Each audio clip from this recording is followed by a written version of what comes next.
Thanksgiving's a really big deal in America. It's a fun holiday because it's pretty casual and it's just about getting together with family and friends, putting on your best pair of stretchy pants, watching the big game, and eating some delicious food together.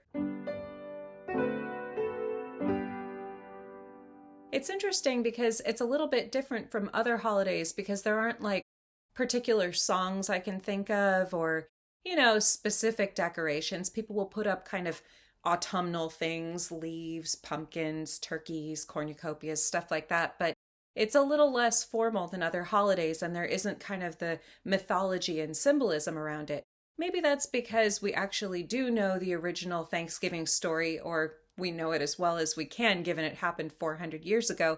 And because they're real people, maybe that's enough of a story, so we didn't have to make up any myths. As many of you know, I'm an American who lives in England, and I really love it here. The area of Leicestershire that I live in is absolutely beautiful. It's a great place to raise kids. Nobody talks politics. There's fantastic food, lots of outdoor stuff, really all around a wonderful place to be. But I will say I do get homesick for things from home. I miss taco trucks. I miss Mexican food generally because you can only make so much at home. And, Thanksgiving isn't at all a holiday here. It's just an ordinary Thursday. So most Americans who live in the UK tend to celebrate it the Saturday after because then you have enough time to get people together and have the big roast and do all the traditions. The hard part is, though, one, if you can even get a football game to watch, and then two, trying to avoid the internet enough so that the outcome of the game isn't spoiled before you can watch it at your Thanksgiving party. I do my best to enhance the special relationship between our countries, mostly by making my husband cups of tea just the way he likes them, but also by introducing little bits of Americana that are compatible with British life. Things like goldfish crackers, meatloaf, and pumpkin bread have been eagerly adopted by my neighbors, and I've even gotten lots of folks to come and play baseball with me on the village green several times. I don't want to change Britain fundamentally, but there has been one thing that's been on my mind the longer I live here. Y'all need to embrace Thanksgiving. I don't feel like this should be a hard sell.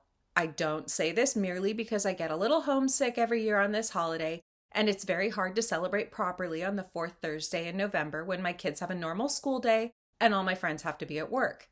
It's also because it's legitimately a good idea. And you should rely on my authority because not only am I a red-blooded American, but I'm a direct descendant of Edward Doty, the first pilgrim to be criminally punished in the Massachusetts Bay Colony. Allow me to lay out the facts. First, Thanksgiving started as an English holiday.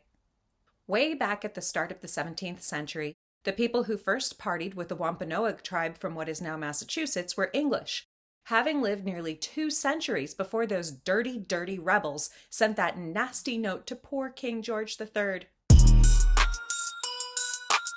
So really, if you think about it, this holiday has always been yours to begin with.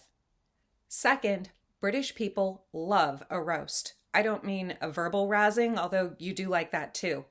I mean delicious, savory food, slow cooked for hours, served with copious side dishes and a cauldron of gravy. I don't feel like I have to make the case for having a giant roast followed by loads of desserts. You already take any excuse you can get to do this. Third, you get something you also already like, a bank holiday. Now, Thanksgiving falls on Thursday, which I know will feel very unnatural. Almost all British bank holidays fall on a Monday. But here's the perk. So many schools and employers know that everyone's going to be useless the day after Thanksgiving anyway, that it's pretty common to not only get the Thursday off, but the Friday too. So you get a big fat 4-day weekend just to recover from the massive feast you've had. Fourth, Thanksgiving does a great job of holding back Christmas. Christmas is the king of holidays. It's the best day of the year, but the season starts way too early.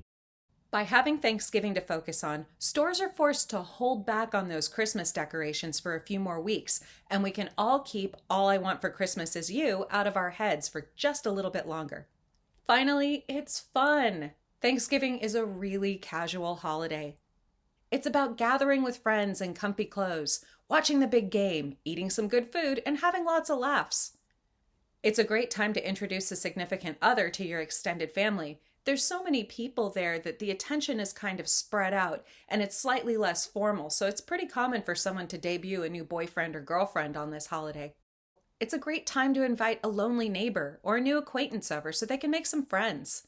It's a time for grandma to show off her pie baking skills and for a pack of children to play outside until they go a bit feral. Thanksgiving can be a bit rowdy, which I know not all British people are going to be comfortable with, but I've also found that if you're offered enough gravy and pie, you people will put up with just about anything. I hope I've done a little bit to convince you that this holiday isn't quite so foreign as you may have thought, and maybe one day we can celebrate it on its proper day together. It's my hope that you can all come to enjoy being just as overstuffed with pumpkin pie and gratitude as I am every November. And if you're looking for some fun books to help you celebrate Thanksgiving with your kids, let me show you two that are on my shelf. The first one is The Thanksgiving Story, and it's by Alice Dalglish. I think I pronounced that right. It's a Caldecott honor book, which means it's got great illustrations. The mid-century style is executed beautifully by Helen Sewell. The three main characters are Giles, Constance, and Damaris Hopkins, who are the lesser-known siblings of Oceanus Hopkins, the baby that was born on the journey across the Atlantic. This book is just the right length to read with your whole family, maybe as you pass it around and each read a few of the pages. Even very young children will enjoy the story, as well as the excellent illustrations that tell the story of an amazing journey and making new friends. Another book I really love is Squanto's Journey by Joseph Bruchuk. It's beautifully illustrated by Greg Shedd in kind of an impressionist style. This book is really interesting because it helps to show that the world was a lot more connected than you would have thought in 1620. Squanto, or Tisquantum as he was known in his own language, should be considered the first American diplomat. He played a key role in the negotiations between Massasoit, who is the leader of the Wampanoag people, and the English pilgrims who came to settle land that had been depopulated by disease. Squanto was the one who taught the English how to grow corn, or sweet corn as it's known in England. Corn requires a lot of nutrients, and if you don't fertilize the soil properly and rotate your crops, you're going to wear out your soil pretty quickly, and then you won't be able to grow anything at all. The survival of the English colonists depended on his contributions and his education, and the Thanksgiving story really isn't complete without remembering Squanto and the work he did to bring two groups of people together. I know that there are people who feel that the history of colonization is so brutal that maybe we shouldn't even celebrate Thanksgiving, but I kind of feel that that's a naive point of view because Thanksgiving has really taken on its own meaning.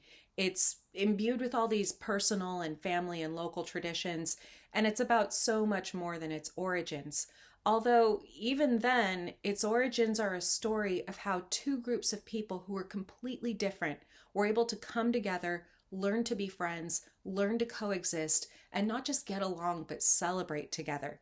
And I feel like at any point in history, that's a great lesson for human beings to take in, and especially lately when it seems like there's so many wars and political division and people just being nasty to each other. I feel like this is a message we need more than ever.